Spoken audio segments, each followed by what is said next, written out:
boys and girls. It's great to be back with you today. And I'm wondering if anybody had the chance to talk to anybody about what we learned yesterday about giraffes. Anybody? Great. I'm just so proud of you, boys and girls. Good job. Remember that Revelation 14 tells us to go and tell the whole world that Jesus made the heavens, the earth, the sea, and everything in them. So when you share something about giraffes, don't forget to give God the credit as our wonderful creator. God is amazing, isn't he? And that's why we worship him every week on the seventh-day Sabbath and give him the glory. Today I'm going to share something I found at my favorite place. Do any of you have a favorite place? Many times our favorite places are outside in nature. Mine is. I love going to the beach. We're just so fortunate to live in Florida where there's so many beaches to choose from. And there's many different kind of birds on the beach. Here's some. These are royal terns, and I found these on the beach in Bradenton, right here on the west coast of Florida. I like to look up in my bird book and figure out what I'm looking at. Here's a great blue heron that I ran into on Daytona Beach on the east coast of Florida. But I'm not going to be talking about a bird today. In fact, I'm going to be talking about something that I had no idea I would find. At first, I didn't even know what it was. On this particular day, I decided to take a little trip. And to be honest with you, I was feeling a little sad that day. Have you ever felt a little sad? I found that sometimes when something happens to make you sad, it kind of cheers you up to just get out in nature and pray and thank God, and you have all the beautiful things around you and you kind of forget your troubles. So I got in my car and I drove for an hour and a half to a new beach I'd never been to before called Anna Maria Island. And I was just so happy when I got there, and it was so peaceful and beautiful, and there was plenty of shade to keep me from getting sunburned. So I set up my beach chair and I got my towel out and my cooler and all my things set up and decided to take a little walk down the beach. Oh, it was just so beautiful, boys and girls. The water was turquoise blue and the sun was kind of golden, reflecting on the waves. And oh, I was just feeling so much better. Just so happy that I decided to get out by the sea and look at God's beautiful handiwork all around me. So as I walked, I started getting a little warmer, so I decided to go in the water. I dipped my toes in and I discovered that the temperature of the water was just right. So I waded out. I was probably a little bit past my waist, and I put my right foot down, and suddenly I felt something under my heel.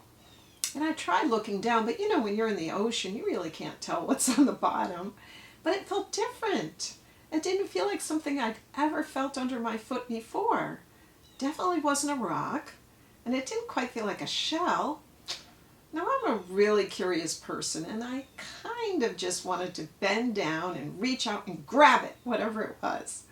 But then I started thinking about spider crabs. One time when I was a kid, I was wading in Long Island Sound up in Connecticut with my sisters, and I felt something under my foot. Well, again, I'm a curious person, so I reached down and grabbed it and pulled it up where I could see it. You guessed it, a spider crab. Its legs were all moving around, and I had my hand firmly around its shell. I'll tell you, I screamed so loud, I hurled that thing so far, it probably never found its way back home. So as I stood there in the waters of Anna Maria Island, my mind kept going back and forth. Curiosity, I wonder what's under my heel. Fear, what if I grab it and it's a spider crab? Curiosity, but I wonder what it is. Well, fear got the best of me, so I kept walking. Pretty soon, I felt another something. This time it was under my toes, and it felt pretty much like the first one. Now I'm getting really curious. Whatever was on that ocean floor was not alone. I hesitated. Took a few more steps and a few more and a few more, and then I felt another one. This time my curiosity just took over. I couldn't take it anymore. So I took a deep breath. I prayed to God. I mustered up all the courage I had. I plunged my hand under that water, and it landed on something kind of round and kind of rough. I tightened my grip. I pulled my hand up. I held it in front of my face. My first thought was, well, I still have all my fingers. Nothing's biting me. But what on earth is this? Would you like to see what I found? Do you have any idea what this is? Have you ever seen anything like this before? Well, I certainly hadn't. At least I didn't think I did. But I had seen something that was actually the skeleton of it, which I never realized at the time. Have you ever seen anything like this? These come in all different sizes. They're very pretty. Maybe you have something like this at home. It doesn't look like the other one I just showed you, does it? This is called a sand dollar. But what I never realized is that this is just kind of the skeleton of the sand dollar, and it looks very different when it's alive. So I started reading all about it, and as it turned out, I was walking through an underwater field of sand dollars. I guess I just happened to be at the right place at the right time. So I took a few pictures and I took a few little short videos of my sand dollar, and then I threw him back into the ocean to be sure that he wouldn't dry out because I didn't want to harm him. I was very careful of him. Would you like to take a look at one of the little videos I took? Do you see the tentacles moving around the edges and in the little slits in the middle? It kind of reminds me of a starfish. God made this creature to be pretty amazing, just like the others we've been talking about. When I got home, I did a little research on the sand dollar, and I found out that he uses these little tentacles to feed himself. He actually moves particles of food along to the back where his mouth is, and he also uses his tentacles to move and to drive himself right down into the sand so he's standing upright. Now that makes sense. That's what I was feeling with my foot. The rough edge of that sand dollar sticking straight up. No wonder I had no idea what it was. And you know what else makes sense? These guys like to crowd together. There can be up to 625 of them in one square yard. No wonder I kept coming across them. But I want to get back to their mouth again. The sand dollar actually has a jaw with 5 teeth-like sections to grind up tiny plants and animals, and sometimes he chews his food for 15 minutes before swallowing. Now that's a good example. I think I remember hearing sometimes that we should chew our food more. Maybe we need to take a lesson from the sand dollar. Do you know that a sand dollar can live for 6 to 10 years? How do you think you can tell the age of a sand dollar? How does anybody know how old a sand dollar is? If you'd like, you can pause the video for a minute and talk about it. Did anyone think about trees and how we tell the age of a tree? You count the rings in the wood, right? And in the sand dollar, you can actually count the growth rings too. It's kind of tricky to see when you look at it, but when I look really closely, I could see some faint ones around here. So you can do that. And one really beautiful thing is this pattern that the sand dollar has on the outside. Can you see it? It's so beautiful. I'll never forget the first time I saw a sand dollar. A friend brought one to our house. Now, of course, I didn't know there was a difference between the white one like this that they brought and the live sand dollar. I never even thought about what a live one might look like.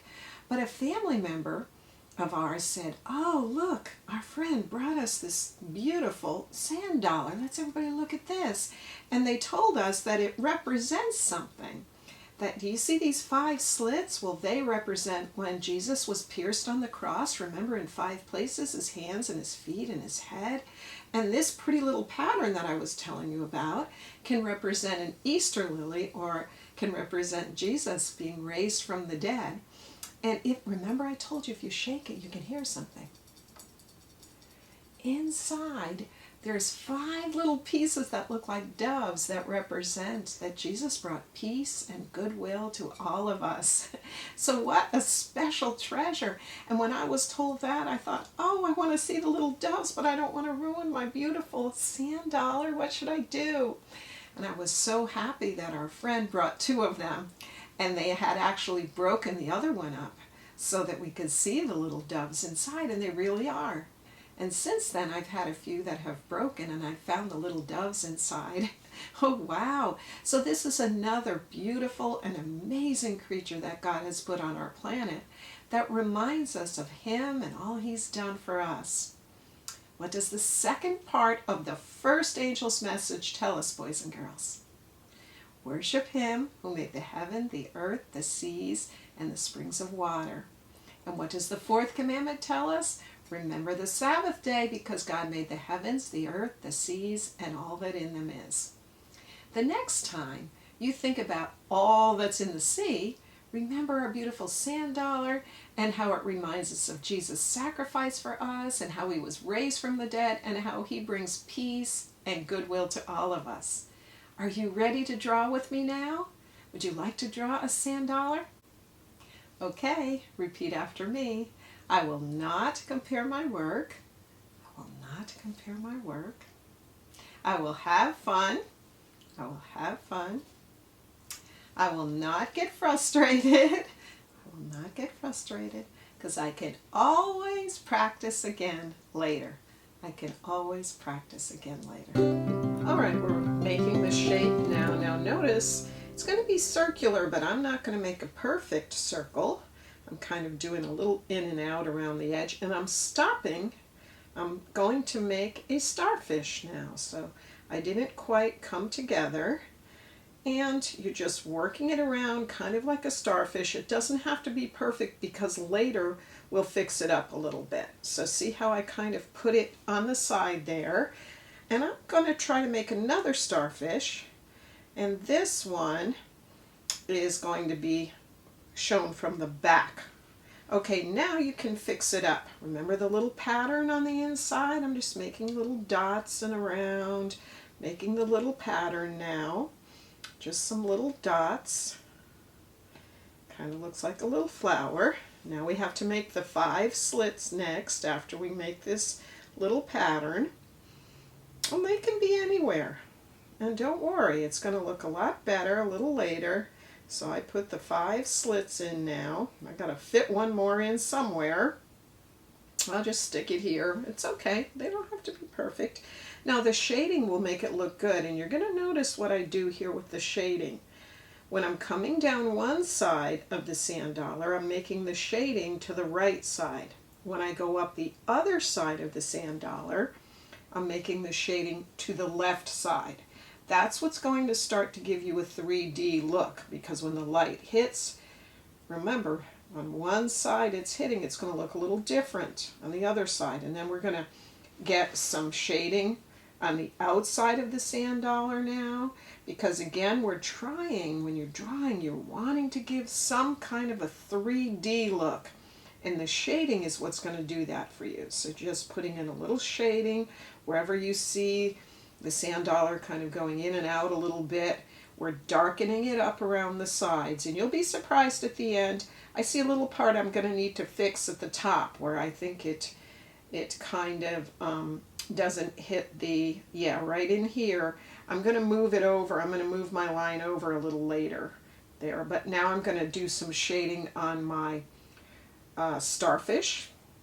And if I'm doing to the right side, remember I'm doing on the right side, I'm doing this shading underneath. So now I'm coming over to the left side, and I'm going to do the shading a little different over there. Okay. At the bottom, we got to get a nice good shadow in the bottom, nice and dark. And now let's see if I can, I think I'm going to put a few little tentacles down here. And now I'm going to go on the left side, putting my shadow here. See how that works? And it's starting to look a little 3D. Okay, put in a few little dots, start to get some of the detail in, and now I'm fixing up that part there where I felt like I kind of stopped my circle a little too soon, so that didn't come in quite right. Putting in my little dots here. And now I'm going to try to make this look like the back of a starfish. That's a little tricky, but I'm going to try, and usually they have some kind of a little thing even on the back there. So I don't know if people will know it's the back, but I know that I'm trying. And it's starting to take shape a little bit. This one isn't too hard, and you can make it look pretty nice. Put in your shading there. That's what always really helps. One side, I've got it kind of opposite sides there. You see the way you do that now. You kind of darken one side and then you kind of darken the other side. Now let's put a little shadow underneath it. See if we can help give it a little dimension also by putting a little shadow. So we'll put a little gray or something on the bottom here. Some kind of a little darker look. I didn't realize my tool was making these little dots, but I guess I'll have to make that work today. So got a little shadow. And now let's put in a little color, and I'm pretty happy. I think this thing is not coming out too badly. I can't complain. Nice little yellow color on that little starfish, and maybe a little orange on this so you can kind of tell that it's maybe the back. Doesn't look exactly like the other one. And there you go. How do you like it, boys and girls? I can't believe tomorrow will be our last day together. I'm looking forward to sharing with you one more time. So may God bless you, and don't forget to tell someone about the sand dollar and God's amazing love for His children.